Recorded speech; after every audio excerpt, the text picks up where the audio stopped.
Opa, bem-vindos internautas. Mais um Dark Room. Dessa vez a gente vai contar com a presença de um cara que comprou determinadas brigas, mas que eu quero saber dele o seguinte, se essas brigas elas valeram a pena. Eu queria saber de vocês se vocês conhecem Jorge Vieira da Cruz. Talvez nem tanto. Mas se eu falar Vieira, acho que já começa meio que a dar uma clareada aí nos pensamentos. Mas se eu falar Sargento Vieira, aí vocês sabem de quem se trata, né? Sargento, entra aí. Vamos bater um papo aqui no Dark Room. Tudo bem, Jaime? Bem-vindo. Pode sentar aí. O programa é tranquilão, a gente vai conversar, enfim, sem amarras aqui. Sem opressão, né? Sem, nada, aqui não existe opressão. Ao vivo, viva a democracia. Pô, é isso aí. Cara, é o seguinte, eu queria começar já perguntando, há quanto tempo você entrou nessa confusão que se transformou sua vida, né? Bom, em termos de luta, na Polícia Militar eu tenho, vou fazer 17 anos 17. de corporação dia 10 de julho. Mas na luta de classe, propriamente dito, quando eu entrei numa associação, tem aproximadamente 5 anos, entre 5 e 6 anos. E o que levou, Vieira, de forma concreta, o que te levou a fazer parte da luta de classe, como você acabou de falar, né? Olha, na verdade, nós temos uma hierarquia, uma disciplina que tem que ser mantida e isso acontece em qualquer instituição, mas é mais focada por nós sermos militares nas instituições policiais militares e Exército Brasileiro, Forças Armadas. Mas o que levou, tanto eu como o companheiro que eu tenho de luta, irmão, Sargento Edgar, a começar a fazer essa luta de valorização foi justamente a omissão daqueles que poderiam fazer, que tinham o dever de fazer, que são os nossos chefes diretos. Né? No caso, eles tinham que cuidar, né, da tropa, cuidar da condição, da gente ter uma instituição mais forte, cada vez mais respeitada, que pudesse dar a condição não só aos seus integrantes, mas principalmente à sociedade. E a coisa estava já deixando eu como um trabalhador, como um cidadão, numa situação análoga de escravo, um semi-cidadão. Então eu amo a Polícia Militar, amo o que faço, gosto, sou profissional de segurança pública, sou um operador com muito orgulho, mas eu tinha momentos que eu não tinha condição nem de atender um cidadão por conta das condições que eram colocada pra gente, a falta de condições no caso. Mas quando você fala, é justamente falta de condição, eu queria saber assim, tipo, o que te levou mesmo, teve um estopim, foi alguém que te disse, pô, faça parte dessa luta também, alguém que te levou, ou você de observar, você acabou se juntando com outras pessoas, você falou já do Edgar, enfim, e vocês formaram um grupo, digamos assim, de discussão, de cobrança. Pode falar cobrança? Pode sim, pode. A omissão daqueles que podiam fazer e não faziam. Isso, além de atingir a mim, atingia todos. Então, tinha que assim, é necessário que alguém tivesse a coragem, tivesse o compromisso de dizer, poxa, nós precisamos melhorar a instituição, nós precisamos preservar, a gente ama tanto a instituição, vamos se omitir, vamos deixar de fazer o nosso papel.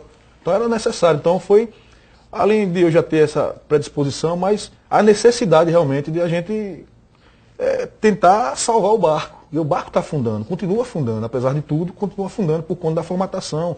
Essa formatação não serve para os integrantes nem para a sociedade. É uma polícia militarizada, uma polícia focada na violência, a formatação de guerra.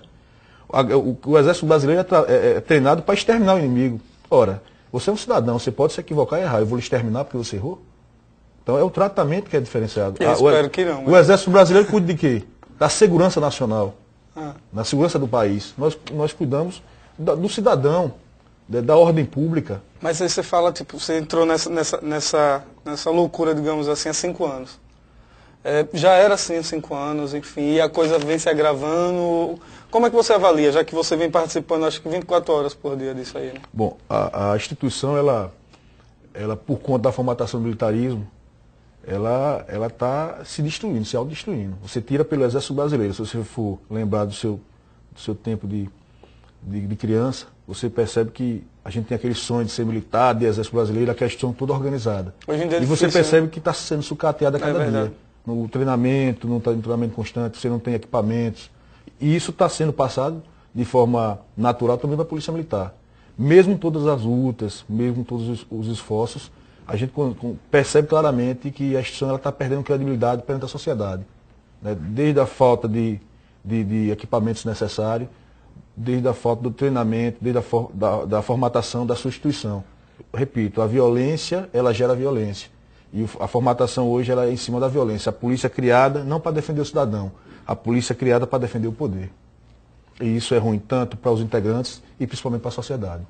Há 5 anos já era assim. Houve alguns avanços, eu também não posso ser injusto. Mas que está Quais, quem... assim, quais? Cite uns Por dois exemplo, exemplos. o avanço remuneratório, por conta de muita luta, houve. Nós hoje recebemos até mais do que as Forças Armadas. Né? Mas nos falta a cidadania, nos falta ter o direito de ser respeitado, ter o direito de ser um cidadão, de ter a condição de entrar na Polícia Militar para trabalhar, sair tranquilo, fazer o seu papel e voltar tranquilo. Muitos policiais hoje estão adoecendo, muitos policiais hoje estão pedindo para sair da polícia, estão fazendo outros concursos, porque não suportam mais a sobrecarga, a opressão que é imposta através do regulamento totalmente ultrapassado, focado na ditadura militar, que foi expulso pela sociedade. Mas aí vem um ponto que eu queria perguntar a você, Vieira. Tipo assim, vocês entraram, era na época da Caixa, não é isso? Caixa Beneficente. Na Caixa Beneficente. Vocês reclamavam, vocês faziam certas cobranças, mas existe, a gente sabe que tem, não estou falando desse código novo aí do governo e tal, de ética, a gente ainda vai tocar nesse assunto, mas tipo, a polícia em si, ela já tem um código que é um código meio Duro, sim. Isso. Você até citou, vem baseado na questão da ditadura, enfim. Vocês quando formaram a Caixa ali e tal, vocês tinham esse propósito de tentar discutir o código o da polícia e aí sim começar a querer, tipo, não é amenizar, mas estreitar os laços entre o chefe, entre os superiores e, digamos, os que estão num cargo inferior, enfim, de ter mais um diálogo, enfim, já que a gente sabe que o mundo hoje está mais moderno, a gente caminha mais para o diálogo, mais para a conversa. Seria mais ou menos isso a partir do momento que vocês começaram a cobrar e mostrar, ó, tem esse defeito, tem esse problema. Porque a gente às vezes faz essa pergunta, pô, o cara cobra tanto da polícia, mas sabe que a polícia tem um código rígido. Por que ele foi ser militar? Entendeu? Vou responder da seguinte forma. A sociedade também não aprovava a ditadura militar.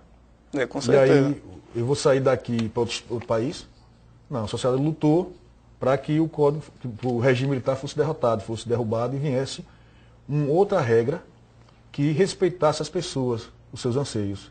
Então, nós não somos contra a polícia militar ter um código. Ela tem que ter, como qualquer instituição, normas e regras. Claro. Mas normas e regras dentro de um ordenamento jurídico que respeita a dignidade da pessoa humana, que lhe respeite para você poder também respeitar as pessoas. Então, assim, a discussão é muito forte com relação ao Código do Exército. Por exemplo, o que aconteceu agora recentemente no Hospital João Alves Filho. Primeiro eu quero dizer que eu não estava lá, Edgar não estava lá, Sargento Edgar, e a maioria dos companheiros da Polícia Militar não estava lá. O militar que agiu lá não agiu como policial. Ele nem de serviço estava. Ele agiu com um fato que aconteceu com o irmão dele e agiu como qualquer outro cidadão que teria tocado pela emoção, forma, de outra forma, agiu como uma pessoa. Foi lá e aconteceu aquela tragédia. Mas por ser militar, ele não deveria ter pensado 20 vezes antes Não, dele. não é só militar não, é todo mundo. Eu seria aqui muito injusto de dizer, olha, o jornalista Pimenta Neves matou aquela outra jornalista, Sandra, e eu vou dizer que todo jornalista, todas as pessoas da imprensa são assassinos. E aí eu vou fazer um código para penalizar todo mundo por causa do erro de um. Não, eu tenho que buscar que a ampla defesa contraditória seja respeitada, o devido processo legal. Sabe por quê? Porque se for feito as coisas do jeito que muita gente quer fazer aí, daqui a pouco o assaltante que roubou está voltando para a polícia. Ele é expulso e volta para a polícia. Nós queremos que o processo legal, que respeite as pessoas, que as pessoas sejam julgadas pelo seu crime e que não passe o crime dessa pessoa para outros.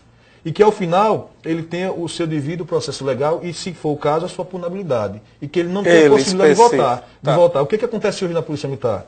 A coisa feita de forma ilegal, nós temos bandidos retornando para a Polícia Militar. Bandidos voltando para a Polícia Militar. Por quê?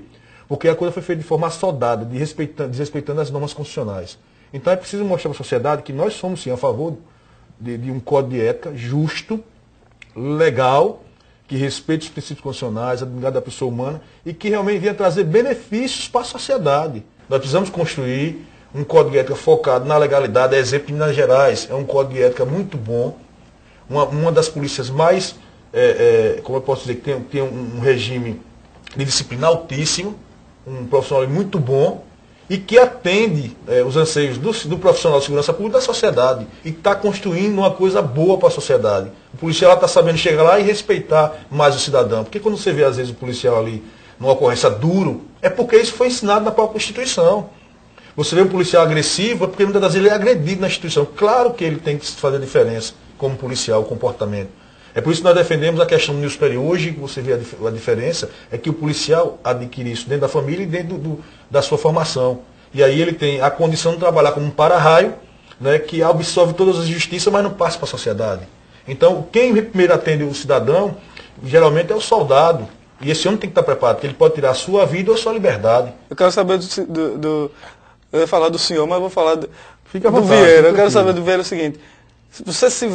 Você consegue visualizar inimigos pessoais seus dentro da polícia? Você vê alguém como inimigo ali? Existe isso? Alguém que persegue você, ou que persegue o Edgar, ou que persegue, enfim?